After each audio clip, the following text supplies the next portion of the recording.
Right, this is Mike from the Mike James Rock Show. This fella's an old friend of ours, but we'll get him to introduce himself anyway, in case you haven't know who he is. Hello. I'm Mike James, bitch! No, I'm Rich Ward from Fozzy. Dude, you're over here again. Huge UK tour this time. It's almost like, what, 3 weeks, is it?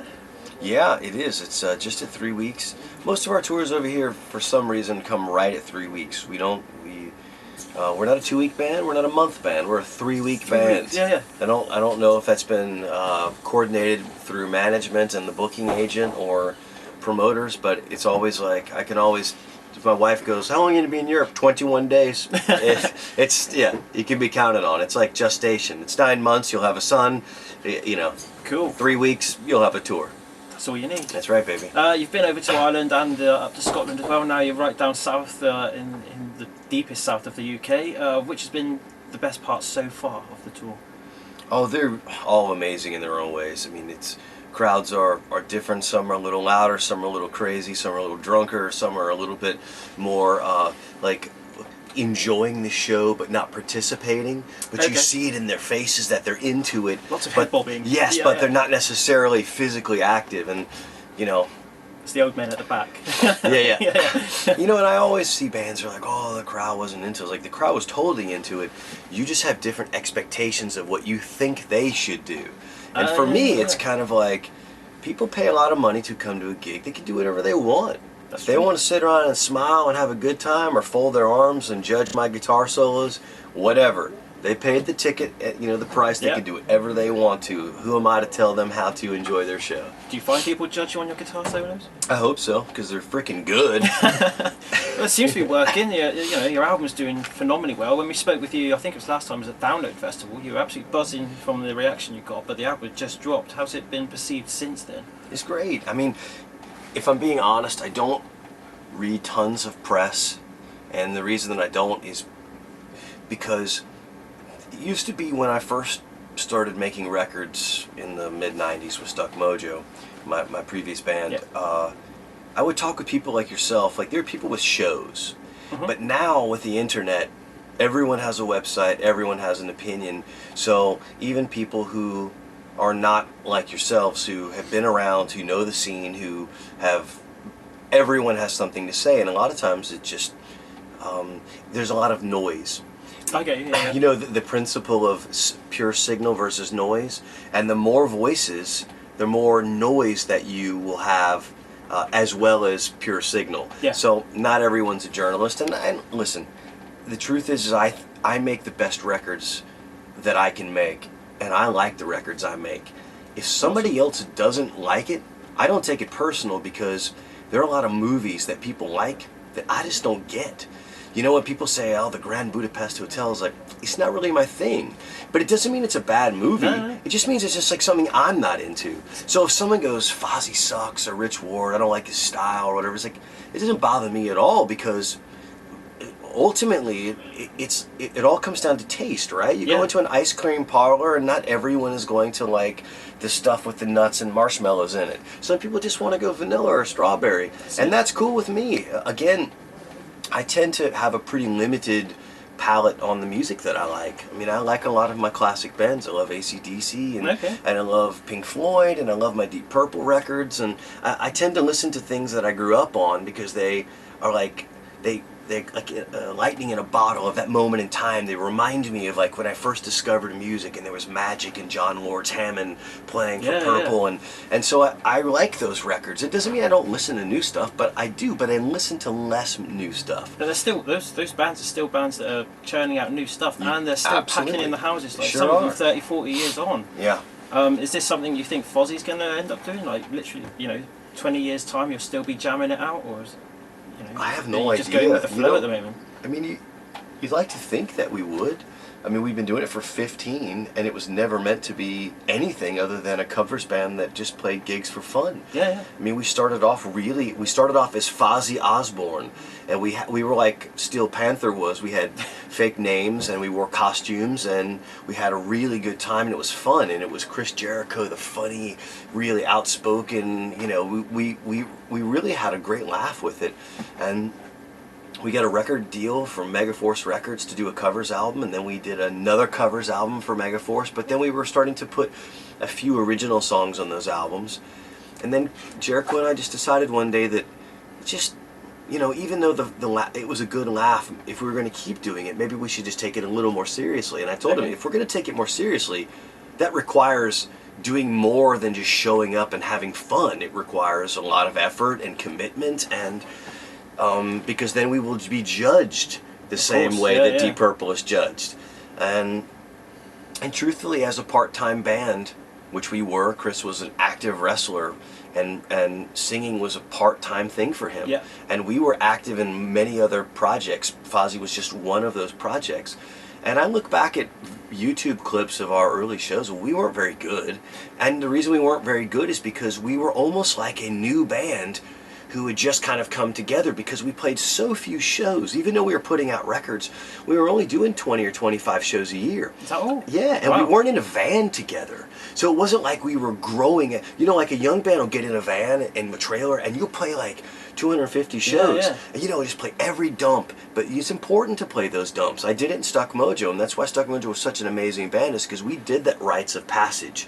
You know, the toilet circuit. That's right. We did it for 4 or 5 years before we even got a record. Actually, we formed in '89 and didn't get a record until '94. Wow. And didn't put our first record out until '95. So that was a tough time, though. That sort of '94, '95. There's so much going on. I know. And we came up in the early '90s when hair metal was still kind of the thing. Yeah. Like Poison and Warrant were putting out records. And then grunge was coming in, and here we were, a rap rock band. We had a black rapper and a black bass player and a metal guitar player and a metal drummer, and it was super hard. But it was that pushback that we got that made us hard. Being in that van and just like, really, fuck you. Like, it was like it made us. We were like a gang. Yeah. You know, and that's a little bit kind of what started happening when Fozzy first started to take ourselves. Said, we're going to be a real band. It was like, you can't take yourself seriously. You have a wrestler as a singer. You know, how are you going to do that? Yeah. Some of the guys in the band were in a new metal rap rock band, which Stuck Mojo wasn't a new metal band, but it was that time. Yeah, it was that time period. So even though Soundgarden wasn't a grunge band, they were from Seattle, so they were a grunge band. You know what I mean? It's just by association. That's right. People have to put things in categories, and so because we were a rap rock band with a wrestler as a singer and Fozzy, and the name was silly to start with because we used to be called Fozzy Osbourne. We dropped the Osbourne so we didn't get sued from Sharon. Which so you're not named after the Muppet character then? No, well, kind of. Like, the idea was, the laugh was Fozzy Bear and Ozzy Osbourne, the blending of the two. And it was like again, it's like Steel Panther. That name is kind of funny. Yeah. You know what I mean? But once you've seen the band, you realize they're such a cool band. It's the Red Hot Chili Peppers is a stupid name. I mean, really, think about it. The Red Hot Chili Peppers. But it's a name that stands out on its own, isn't it? It's an amazing band. Yes. So it made the name of the band super cool.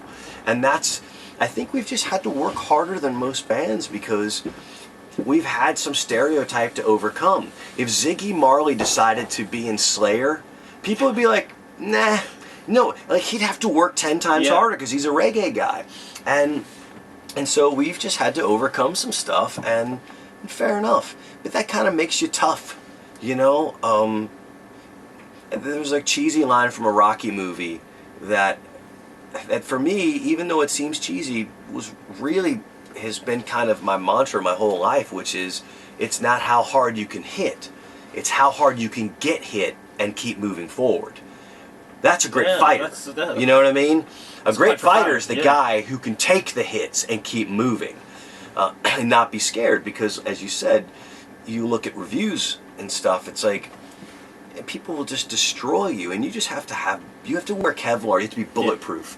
You have to be so confident in who you are as a player and as a writer and as a band.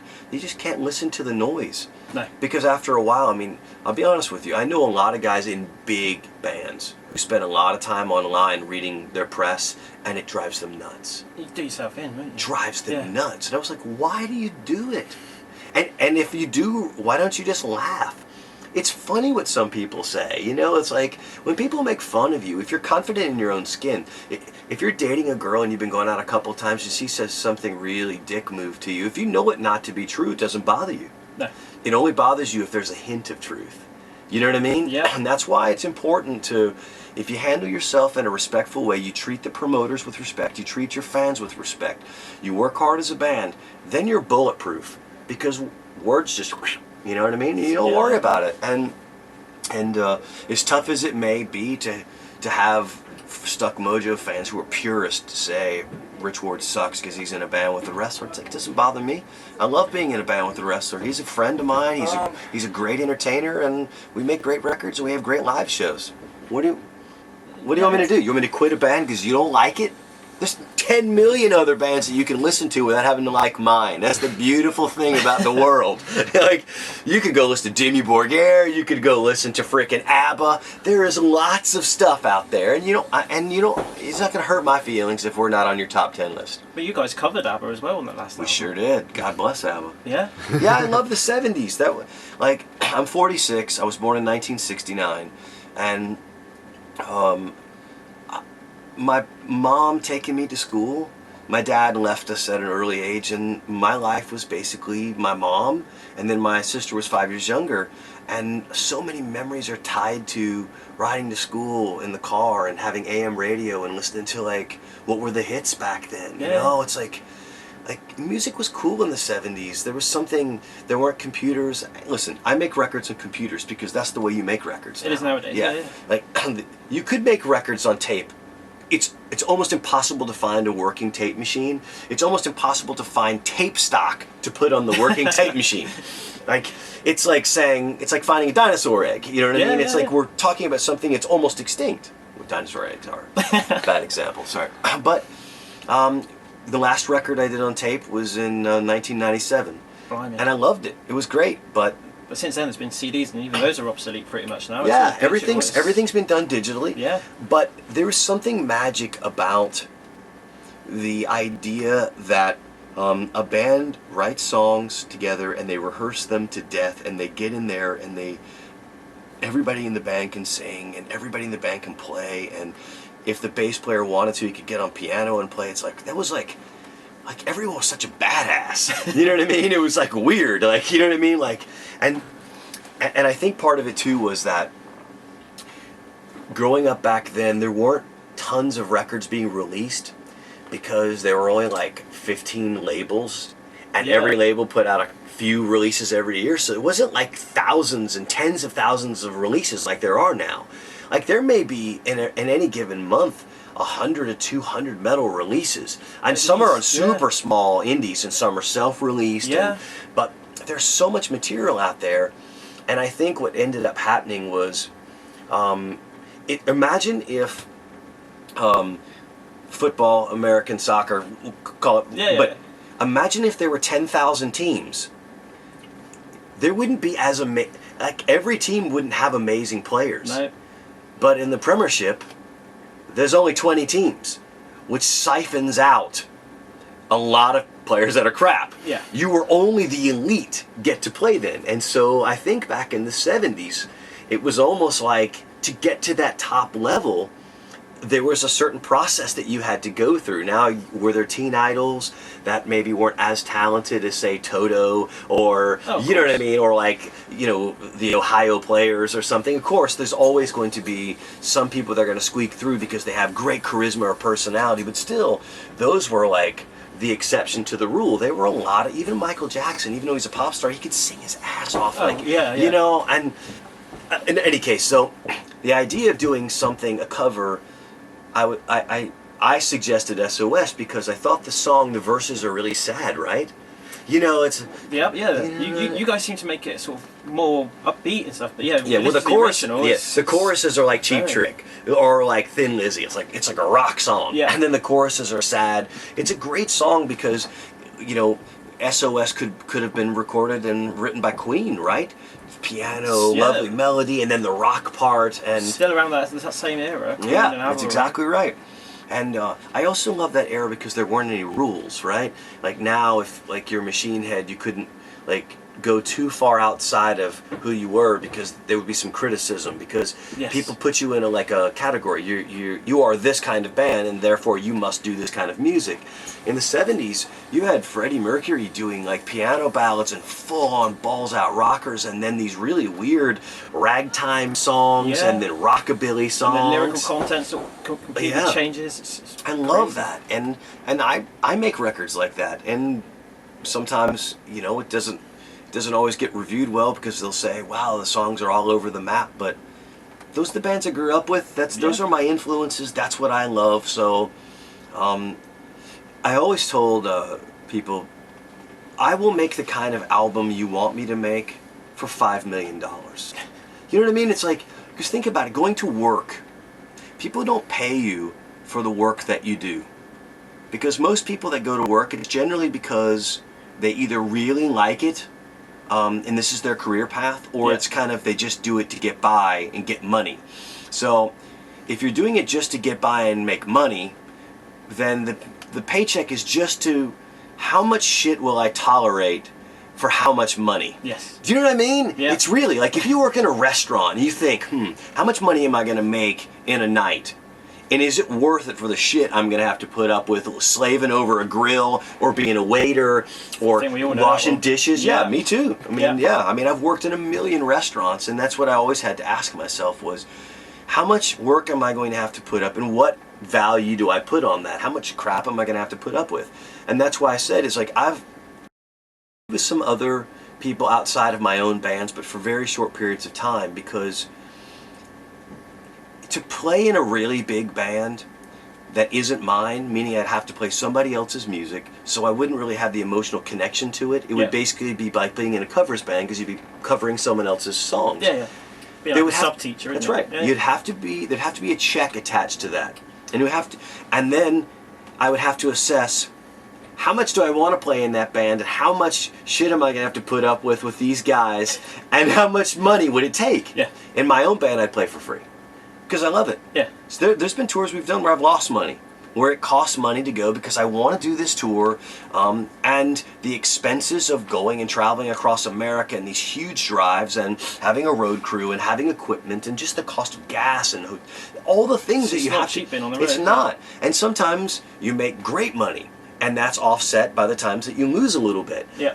I don't even care. I always tell my manager, I don't care how much money we make. Is it enough that at the end of the month, that what little bills I have, can I get by? Yeah. And if not, do I have enough saved from the last tour that I can eke by it?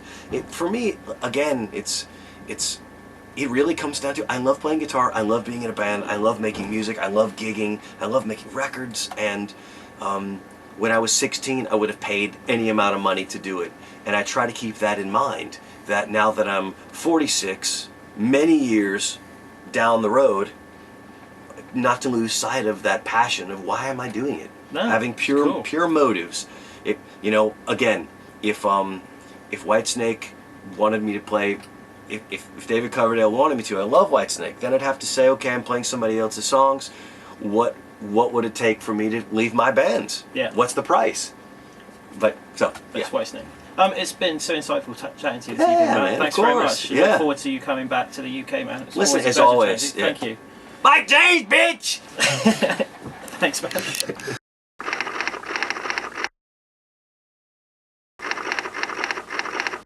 All right, this is Mike. We're at Takedown Festival. The headliners are here. Mallory Knox.